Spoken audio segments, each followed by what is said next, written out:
पढ़ रहे हो, बहुत ज़्यादा मेहनत कर रहे हो, फिर भी आपका सिलेक्शन नहीं हो पाता। अच्छे अच्छे क्वेश्चन जो ना वो छूट जाते हैं जो ईजी थे, आप देखने का तुमको मौका ही नहीं मिलेगा। मुझे नहीं पता था और उसके वजह से जो है निगेटिव मार्किंग भी मेरी अच्छी खासी हो गई। मिडिल क्लास के हो तुम, अगर तुम्हारे पास कोई बिजनेस नहीं है तो ये एग्जाम के समय ना, प्रेशर के समय में वो चीज़ें भूल जाती हैं।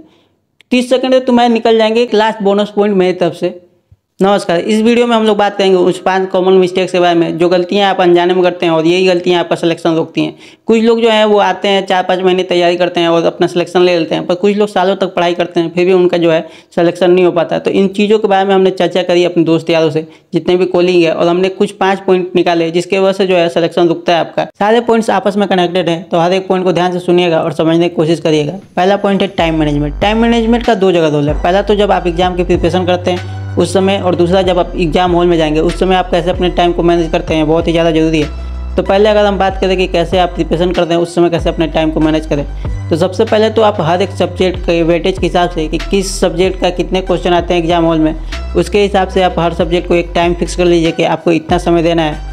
और उस सब्जेक्ट में जो आपका वीक चैप्टर है, जहाँ पे आपको कमज़ोर है, जिसको आपको जो है स्ट्रॉन्ग करना है, उस चैप्टर पे कितना टाइम देंगे, इस हिसाब से आप जो है अपना टाइम मैनेज कर लीजिए। और एग्जाम हॉल की बात करें तो वहीं पे लोग जो है ना प्रेशर झेल नहीं पाते, एक एक क्वेश्चन पे ज़्यादा टाइम दे देते हैं, वहीं पे आपका टाइम मैनेजमेंट गड़बड़ा जाता है, जिसके वजह से जो है सिलेक्शन नहीं हो पाता। अच्छे अच्छे क्वेश्चन जो ना वो छूट जाते हैं जो ईजी थे। अब हार्ड क्वेश्चन जो लेंदी है ना उसमें ज़्यादा टाइम दे देते हो। देखो CBT 1 में 75 क्वेश्चन है और 60 मिनट दिए गए हैं। अगर आप उसको डिवाइड करो तो एक क्वेश्चन पर ना 48 सेकंड बैठ रहा है। आपको 30 सेकंड से ज़्यादा एक क्वेश्चन को देना ही नहीं है। शुरुआत में तो तुम 10 से 15 सेकंड में देखो, पूरा क्वेश्चन एक बार देख लो 10-15 सेकंड देके, जो एक बार में टिक हो जा रहा है उसको टिक कर दो। जो ऐसे देख के बस तुम्हें क्वेश्चन जो है आंसर पता चल रही है उसको टिक करके आगे निकल जाओ।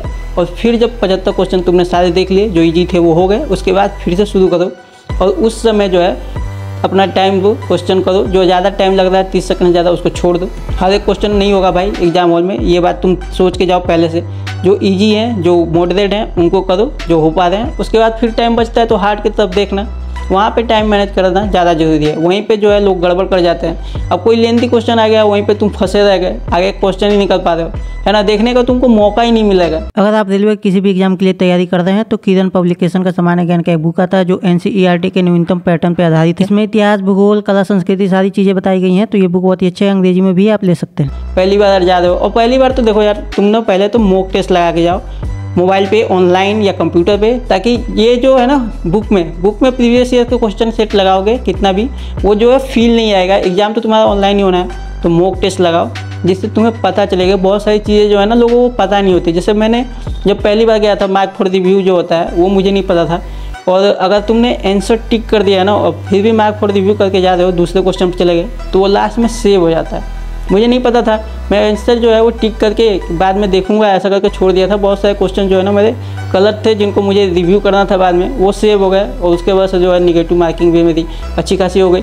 तो ये चीज़ों पे ना आपको ध्यान देना है, इसलिए मॉक टेस्ट लगा के जाओ ताकि ये सारी चीज़ें तुम्हें क्लियर हो कि एग्जाम हॉल में पेपर जब खुलता है तो माहौल कैसा होता है, कितना ज़्यादा टाइम, कम टाइम में आपको कैसे क्वेश्चन करने हैं, वो पहले से फीलिंग रहेगी।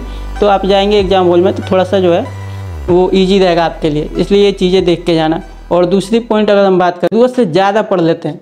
अब तुम्हें लगेगा कि ज़रूरत से ज़्यादा, यहाँ पे मेरा सिलेबस पूरा नहीं हो पा रहा है और सर आप बोल रहे हो कि ज़रूरत से ज़्यादा पढ़ लेते हैं।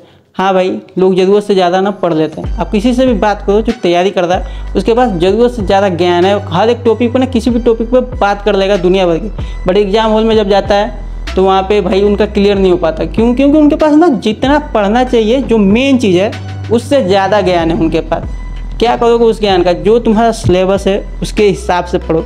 अभी देख लो LP के एग्ज़ाम में GSG के करंट अफेयर वगैरह जो है वो 10 ही क्वेश्चन आएंगे CBT 1 में, और ये जो है सब्जेक्ट पूरा समुंदर है, तुम कहाँ से कहाँ पढ़ोगे। अब उसी में कुछ लोग जो है लगे पड़े हैं, पूरा उसी पे अपना 4-4 घंटे, 5-5 घंटे, 2-3 घंटे जो भी टाइम दे रहे हैं उसमें ये दिए जा रहे हैं, बाकी सब्जेक्ट को ध्यान ही नहीं दे रहे। तो ज़रूरत से ज़्यादा ही पढ़ना होगा ना भाई, उसको तुम करके क्या कर लोगे? 10 क्वेश्चन होंगे उससे तुम्हारे। उससे अच्छा है कि तुम मैथ पे ध्यान दो, रीजनिंग पे ध्यान दो, साइंस पे दो, मैथ को पूरा का पूरा करने की कोशिश करो। देखो जो तुम्हें आ रहा है ना उसको लोग छोड़ देते हैं और बस पढ़ने पर ध्यान दे देते हैं, रिवीजन करते ही नहीं। और बिना रिवीजन के ना भाई चीज़ें याद नहीं रहती। मैथ तो बिल्कुल भी याद नहीं रहेगा अगर तुमने पिछला पढ़ के छोड़ दिया और बाद में बोलेंगे मैं पढ़ता हूँ याद नहीं रहता। भाई तुम रिवीजन ठीक से नहीं करते हो, ठीक है? तो रिवाइज करो चीज़ों को ज़्यादा। मैं देखो मैं कैसे पढ़ता था, मैं ना जब पढ़ता था, देखो क्या करता है ना, एक लड़की ने मुझसे पूछा था इंस्टाग्राम पे कि आप कैसे पढ़ते हैं, मैंने बोल दिया उसको रात भर पढ़ता था मैं। तो रात भर कैसे, कोई बोलता है 8-8 घंटे ना, तो लगातार कोई नहीं पढ़ता 8 घंटे। मैं पढ़ता था रात में, क्योंकि रात में तो शांति होती है। या तो तुम सुबह पढ़ो, सुबह जब सब सो रहे हैं, क्योंकि शांति होती है, हमें चाहिए होता है माहौल शांति का। आप चाहो तब हल्ला हो रहा है, तुम कैसे पढ़ोगे।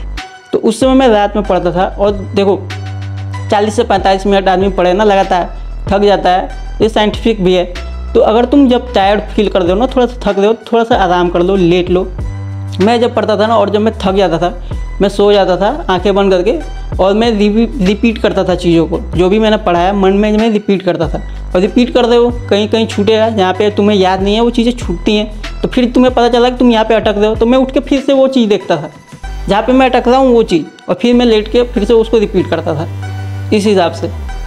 तो फिर तुम अपना अपना बनाओ, उसके हिसाब से अपनी तैयारी करो, ठीक है। और तीसरा पॉइंट है फोकस, कंसिस्टेंसी और डिस्ट्रैक्शन। ये तीनों आपस में रिलेटेड हैं, तो इनको एक ही पॉइंट में निपटाएंगे।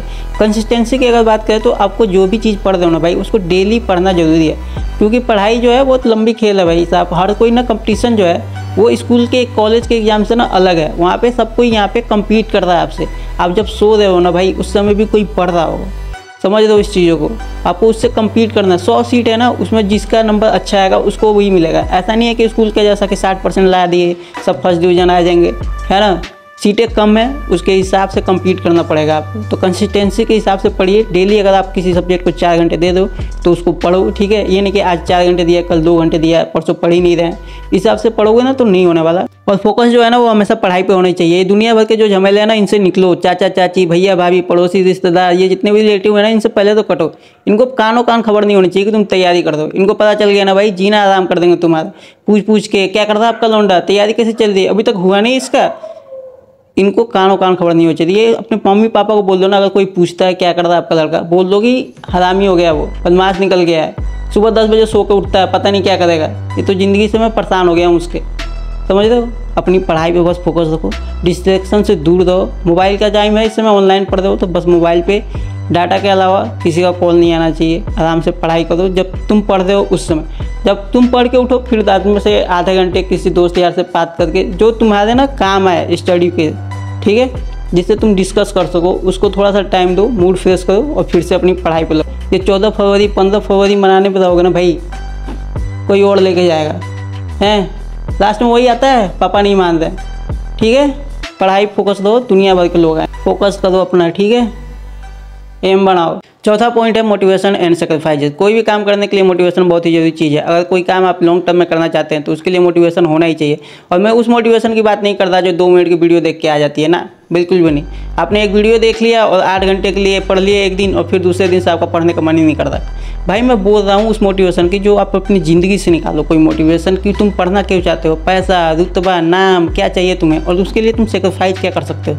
अगर तुमने मेरी पुरानी वीडियो देखी होगी तो तुम्हें पता होगा, मैंने जब तैयारी चालू किया तो मैं अपने यार दोस्त से सबसे कट गया था। लिटरली मैं एक रूम में रहता था, वहीं पे पढ़ना, लिखना, खाना पीना, सोना, हर एक चीज़ वहीं पे करता था। और ऐसा नहीं है कि मैं कह रहा हूँ कि तुम भी यही सेम ही करो, तुम अपना अपना रास्ता देखा लो। ये मेरा तरीका था, इस चीज़ से मुझे मोटिवेशन मिलती थी। मैं क्या करता था भाई, जब मान लो अगर मुझे कहीं भी पढ़ने का मन नहीं करता ना, मैं पढ़ते पढ़ते बोर हो गया, तो मैं सोचता था ये चीज़ें कि अगर मैंने हर एक चीज़ छोड़ दी है, मैं घर से बाहर नहीं निकल रहा, दोस्त यार सब चीज़ छोड़ दिया है मैंने, किसके लिए, पढ़ने के लिए तो छोड़ा है, और वो भी नहीं कर रहा मैं, अच्छी लाइफ स्टाइल नहीं जी रहा। लाइफ स्टाइल मतलब क्या, आप घर से बाहर निकल रहे हो, घूम रहे हो, फेस्टिवल में जा रहे हो, कुछ भी नहीं कर रहा, मैं एक रूम में रहता हूँ, क्या ही लाइफ स्टाइल है। तो जब तुम एक अच्छी लाइफ स्टाइल भी नहीं जी रहे हो, ना जी रहे हो ढंग से, ना ही पढ़ रहे हो, तो तुम कर क्या रहे हो।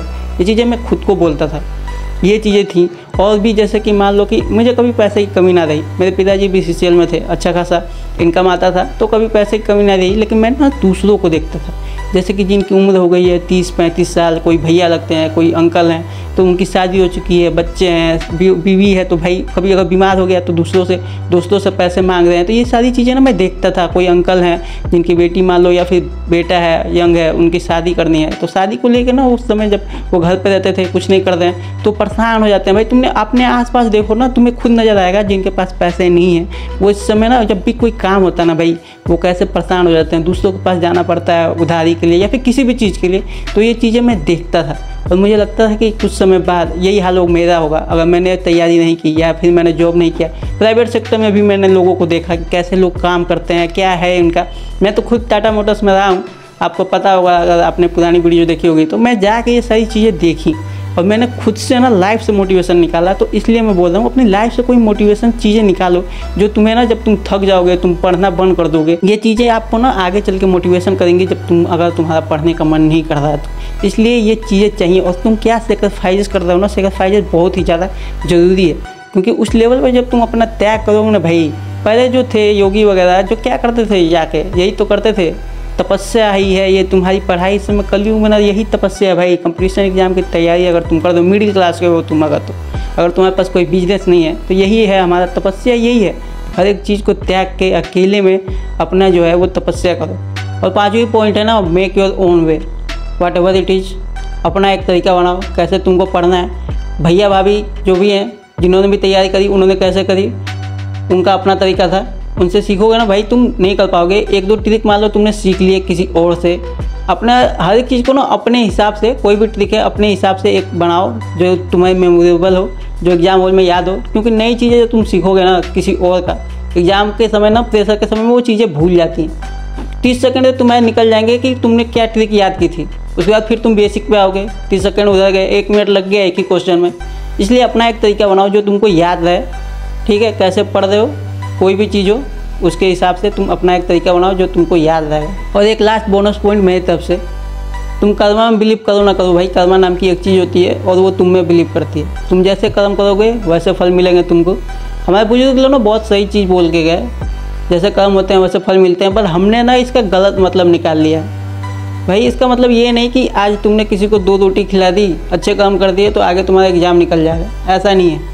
कर्म का मतलब है कि देखो किसान जो है ना, अगर मान लो गेहूँ बोता है तो उसके हिसाब से फसल की जुताई करता है, उसको पानी देता है। अब गेहूँ बो दिया और पानी पूरा चला दिया धान के हिसाब से तो होगा क्या, नहीं होगा ना। अगर तुम्हें एग्ज़ाम की तैयारी कर रहे हो, जिस भी कॉम्पिटिटिव एग्ज़ाम की तैयारी कर रहे हो, उसके हिसाब से तुमको कर्म करने पड़ेंगे, ठीक है। तुम पढ़ाई करो, अपना टाइम दो उसमें। अब तुमको यहाँ पे पढ़ाई के कर्म करने हैं, है ना, एग्ज़ाम निकालना है, उसके हिसाब से कर्म करना है तुमको। और तुम लगे पड़े हो कहीं और पे, कहीं और कर्म चल रहा है तुम्हारा, तो ये वाला फल तो नहीं मिलने वाला तुमको, समझ रहे हो। ठीक है फिर तो जय श्री राम।